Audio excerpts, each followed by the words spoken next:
Following World War II, the U.S. grappled with prosperity and unfamiliar international responsibilities while struggling to live up to its ideals. Three major themes emerge in the decades following the war. The first is America's role as an international leader and how to best position itself for global influence moving forward. Back at home, there is an unprecedented shift in American culture, with varying influential factors contributing to an emerging counterculture. Along a parallel track, the long fight for African American civil rights finds its time and further serves as a catalyst for other such movements.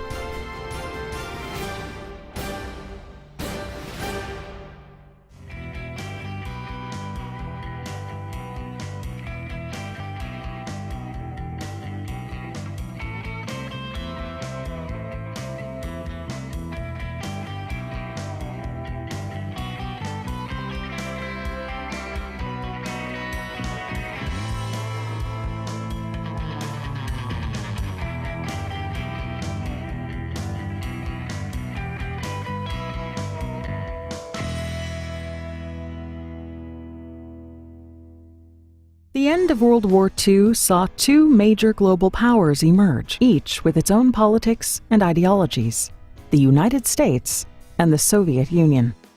During the war, subscribing to the adage, "the enemy of my enemy is my friend," these two superpowers are on opposite ends of the spectrum on how Europe should operate post-war. The question for both is how best to hold on to and even increase its ideology and sphere of influence across the globe. The difference in America reacting to World War I, where we pulled back in, looked to ourselves, the reaction to World War II is we're going to look out and try to prevent from having to deal with conflicts on our own soil, and we're going to deal with them out in the world. We're going to establish a world order through things like the United Nations and the Bretton Woods Agreement to have a construct for dealing with those problems. The free peoples of the world look to us for support in maintaining their freedoms.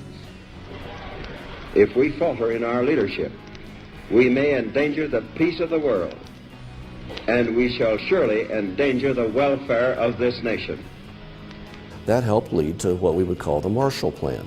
Let's rebuild Europe economically, try to get them back on their feet, which will help their economic stability and help them become a bulwark against further Soviet threats, but it'll also help the American economy by giving a greater stability to the bigger economy. We did the same thing in Japan. The rise of fascism had been fueled by economic devastation with the Great Depression. So the Marshall Plan was an attempt to, in my view, one, stem the rise of those type of political movements, restore the European economic system, at the same time also create a world economic system, which would also prevent the type of future world conflicts that had caused World War I and World War II. President Truman and his Secretary of State are going to come up with a containment policy with the threat of international communism, Soviet threat. They're going to do a containment policy that they are going to try to stem the tide and spread of communism across the world. And they'll do that through a variety of means, but the idea is not to do it in anything that's going to trigger World War III. Ultimately, the West would win by stopping the Soviets from expanding into areas where they could continue growing their way, their culture, their political and economic system. We would need to identify where those most important spots were, Western Europe, Japan, so forth, and resist Soviet expansion, communist expansion in those areas. And by doing this, over time, the internal contradictions that were inherent to communism would bring about its own collapse. Until 1949, when the Soviet Union detonates an atomic bomb, and then it's a, oops, we don't have quite the same edge that we thought we had. Following that, China goes red, falls to Mao Zedong. Right after that, the Korean Peninsula is torn apart by war with the North Koreans invading. So in that environment, the Cold War is seemingly heating up very rapidly. Now, there's a problem here. With Cold War temperatures rising, the threat of communist infiltration within our borders creates a growing concern on the part of many Americans. Senator Joseph McCarthy flames the fires of fear, alleging communists, Soviet spies, and sympathizers are infiltrating everywhere, from the film industry to America's universities, even to the U.S. government. Who want to clean communists and potential espionage agents out of their organization. There are Reds in the State Department setting American policy, and that's one of the reasons that we lost China, and goes on. All of these allegations, these accusations that McCarthy is making, the vast majority of them are completely unfounded. But everybody is afraid to call him to his face that he's not following due process, he's not playing by the rules, he's appealing to the worst of public opinion, building up a hysteria, if you will.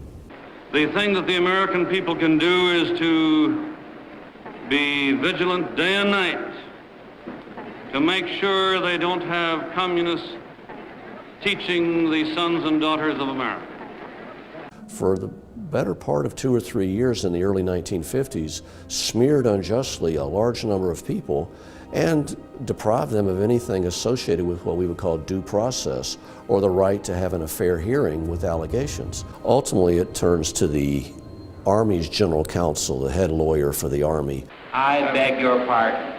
Let us not assassinate this lad further, Senator. You've done enough. Have you no sense of decency, sir? At long last, have you left no sense of decency? When all this tension was there about the fear of a Soviet nuclear strike on the United States, whether by Soviet bombers in the early part of the 1950s, whether the possibility of Soviet missiles at the end of the 1950s or even early 1960s, the United States was going to prepare its society for this type of a fight by what we would call civil defense, fallout shelters in particular. These were basically bunkers, underground rooms, places underneath schools as far underground as the school could put the school kids. They even had these things prepared with food and water stocks, barrels of water, stocks of dried crackers that had a shelf life of a million years. These things are horrible, but they were made to last, such that in the event of a nuclear attack, people could run, they could go down, close the doors, and live down underground for a week, 2 weeks, 3 weeks, until the immediate danger of the worst of the fallout had passed, and then they could come out and try to resume some fashion of life. Nobody really thought about just what was going to be up there, just that we have to survive the initial attack, and that led to the civil defense. But the idea was, there's going to be a winner and a loser in a nuclear war, and it better be us that is the winner, and so we're going to take these civil defense precautions to make sure our society survives, and we're going to maintain a very ready military in the form of Strategic Air Command that can launch all those nuclear strikes and destroy our enemies. And that was the world that young children grew up in the 1950s and 60s. There were what they would call duck and cover drills. There was a turtle by the name of Bert, and Bert the turtle was very alert. When danger threatened him, he never got hurt. He knew just what to do. He'd duck and cover, duck and cover. You never knew when this attack might come, so if you're in the middle of your first grade class and there's a nuclear strike, you better immediately duck underneath your desk, so if any glass, if the roof starts falling in, the desk would give you a little protection, and then the school would take you down to the fallout shelter where you would go until it was time to come out. In the event of nuclear war, you've got to ensure the survival of your national leadership. Congress, unbeknownst by most of the American public, had its little place it was going to evacuate to. It's called the Greenbrier Hotel in the area that Congress would have evacuated to in the event of a nuclear war. These were, at the time, reasonable measures. Of course, nobody really thought too much about the details, just that this was a fact of life.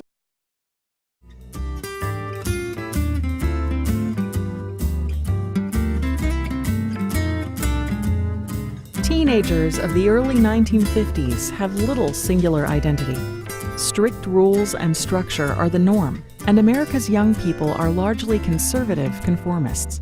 Up to this point, even their music choices are limited to the song stylings of their parents' generation. But an emerging music trend changes everything.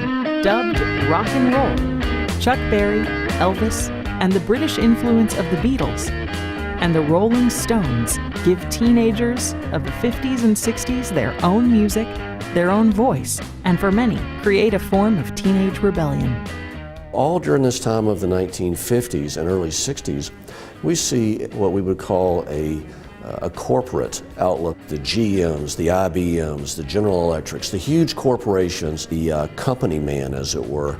The guys that had come back from the war, they had used the GI Bill, they had gotten college educations, first time for many of those families to have somebody actually go to college and graduate, and now they've got what we would call white-collar jobs. They have the family, that little house in the suburb. They've got a car, they've got a refrigerator, they've got washing machines. This is absolutely great. African Americans, like much of the rest of the country, experienced quite a significant boom in prosperity in the years during and immediately after World War II. So, for example, the number of African Americans enrolled in colleges doubled between 1945 and 1955. And so the number it still paled in comparison to white students, but those were the very students who in many cases launched the civil rights movement. There were more black-owned businesses, more African Americans moved to urban communities such as Birmingham and Nashville and Memphis, and these were going to be the sites of the civil rights movement, and the movement itself was often supported by middle and upper class African Americans. In 1947, Jackie Robinson becomes the first black Major League Baseball player of the modern era, positioning him as the cultural icon of U.S. sports and racial integration. A lot of the early stars come right away after Jackie Robinson.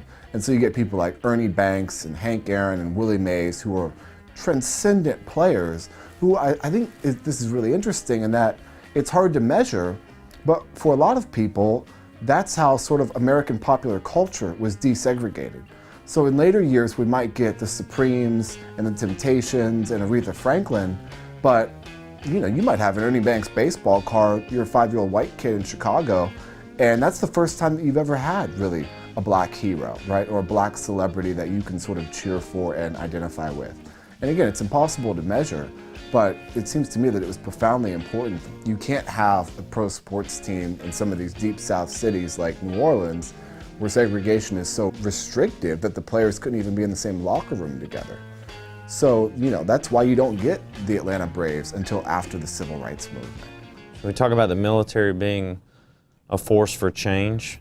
President Truman gave an executive order in 1948 to desegregate the military. So World War II, we talked about how African Americans served in separate units, exclusive that of predominantly white units. And this would enable that for the first time now in the Korean conflict that you would have units that were completely integrated. The military desegregated in a very different manner than many other parts of society. The one great advantage that the military has in terms of desegregation is that there's not going to be a lot of fighting back in the way that many southern states did at the sort of individual or command unit levels. So if your superior officer tells you to do something and you don't do it, then they can immediately have you court-martialed or disciplined. It didn't go that way for public schools in, say, Birmingham, Alabama. But the desegregation of the military is also a military necessity. During World War II, as the United States engaged in its last total war, full-scale mobilization of the American public and of soldiers, segregation in the South was a big problem to deal with. It actually hindered the American military effort. You couldn't send large numbers of African American troops to be trained in many places in the South. You had to break them up. It's just not convenient or expedient to have a segregated armed forces. It just gets in the way. That makes them a much less effective fighting force. So the 1950s is a period of great economic progress, but at the same time you see the seeds for the turmoil and social upheaval of the 1960s kind of germinating, if you will, along the way.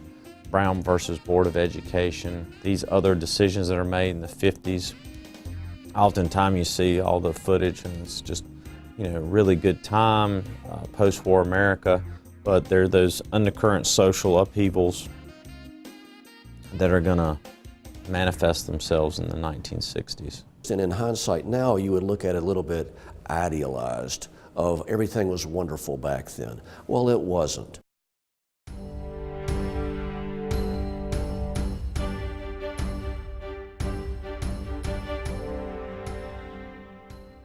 Television affected the civil rights movement dramatically. Part of the reason that the civil rights movement occurred in the 50s and 60s is because of television. Americans are getting their news, getting their entertainment from televisions as opposed to the radio by the mid-1950s. And so when the civil rights movement really starts to expand and disrupt in the South, especially in the early 1960s, the news clips that people can see from the South play an enormous role in shaping public opinion of the civil rights movement and of the civil rights activists themselves, most notably Martin Luther King Jr.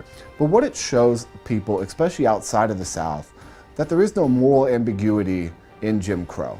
By exposing themselves to violence, be it through the freedom rides or sit-ins, civil rights activists removed that moral ambiguity between the black activists and the white folks who are attacking them. And anyone and everyone can see that the peaceful side, the people being attacked, that's the side that's on the proper side of justice. So one of the things that that starts to do is generate sympathy among a whole group of, one, emerging baby boomers, but then also just, sensible folks who are watching in their homes and are wondering, why is a 12 or 13-year-old black girl getting sprayed by water hoses in Birmingham, Alabama? That really sort of takes people from this sense of disconnect with Southern Jim Crow, where they might be wondering things like, well, who cares where you sit on the bus? That doesn't really matter, to a more immediate, in-your-face, okay, now I see what the real problem is because the violence is on television. One of the most bizarre things about the civil rights movement is that as white Southern segregationists tried to suppress activism, they often just played into the hands of civil rights activists. Perhaps the most egregious offense of this was Bull Connor in Birmingham in 1963, calling out fire hoses and German Shepherds to suppress marches being conducted by often people under the age of 18. He just had no sense of the optics of it for the public. The Little Rock Nine were the students who desegregated Little Rock Central High School in the fall of 1957. Little Rock City passes this plan to desegregate the schools. It picks out 9 of the best black students in the whole state, and they are chosen to go to this school. So on the first day of school, white protesters, grown men, but often teenage girls and moms, right, and grandmothers, and protesting and screaming at the young people as they went to enter the school. The governor of the state, Orville Faubus, calls out the National Guard to preserve law and order, and ultimately what they decide to do is turn the kids away. What that forces is this intervention by Eisenhower, who decides to nationalize the Federal Guard in order to maintain law and order with desegregation. Chaos ensues, but the National Guard is there for the rest of the school year, essentially, to help protect them while they're in the school. It's symbolic in large part because it is a major Southern school that does desegregate, and also it's the first time that the federal government had used the military to protect black rights in the South since Reconstruction. The sit-ins that famously began in Greensboro, North Carolina, were by no means the first sit-ins. And one of the things that the sit-ins allowed for students to do was to participate in demonstrations that might have immediate results. So in some places, you could at the very least hurt the shop owner, and at the very best, you might be able to help pressure some sort of arrangement that does desegregate lunch counters in various places. And of course, after the Civil Rights Act of 1964, then people are backed by the law. And of course, none of this was necessarily even new to the United States of America. One only had to look at or read about Gandhi in India to learn about different tactics in civil disobedience. Oftentimes we think that America was always bound to achieve these promises because America, it's always hurtling toward progress. But there were reasons that the civil rights movement worked. And without these particular historical contexts and without some of these particular tactics, especially nonviolence, there was no guarantee that the civil rights movement would have worked. It's important to keep in mind that if all it took were a few marches and boycotts, then African Americans would have demonstrated as such hundreds of years before. Part of the message that emerged in the 1950s and 1960s, especially during the early Cold War, was that the United States was a force for democracy. And so it became a stark contradiction when anyone, black, white, foreign, whatever, could just point to the US South where African Americans were eliminated from participating in that democracy. Between roughly 1948 and 1964, the black vote, especially in the North, played a major role in deciding both presidential elections, but then also congressional and senatorial elections. The other primary way I see that the civil rights movement influenced other social movements in the United States of America was by providing this incredible model. In modern American history, the civil rights movement is the one social/political movement that really tested the bounds of the promises of the Declaration of Independence and of the Constitution of the United States of America. And although it had its limitations, it worked. Black people essentially ended Jim Crow during the civil rights movement. And it was this great experiment about what civil disobedience can do in a democracy. And so a lot of the tactics, such as marches and boycotts, were replicated by groups that had similar interests in advancing the rights of other racial or ethnic groups who might have been oppressed or disadvantaged in some way. One of the biggest misconceptions about the civil rights movement is that one day African Americans, be it individuals or small groups, became sick and tired of their treatment and rose up and demanded that America fulfill its promises to treat all men equally. And that's just simply not true. The civil rights movement worked at the period of time that it did because it was able to sort of wedge itself in between these different pressures that were political power, political potency of the black vote and northern, especially northern white allies, the international conflict of the Cold War, as the United States of America claimed to be this purveyor of democracy, and that other nations should follow its lead, that African Americans were able to expose the hypocrisy of this notion and these ideas with the Jim Crow South, where African Americans were being oppressed, and then also the pressure created by the violence that it exposed. In Little Rock, there's a slow bridge taking shape over that chasm of intolerance and ignorance. It's a bridge that's going to be built by us and by our children. Before it's finished, we're going to have our problems. But if Little Rock taught nothing more, it taught all Americans that problems can make us better, much better.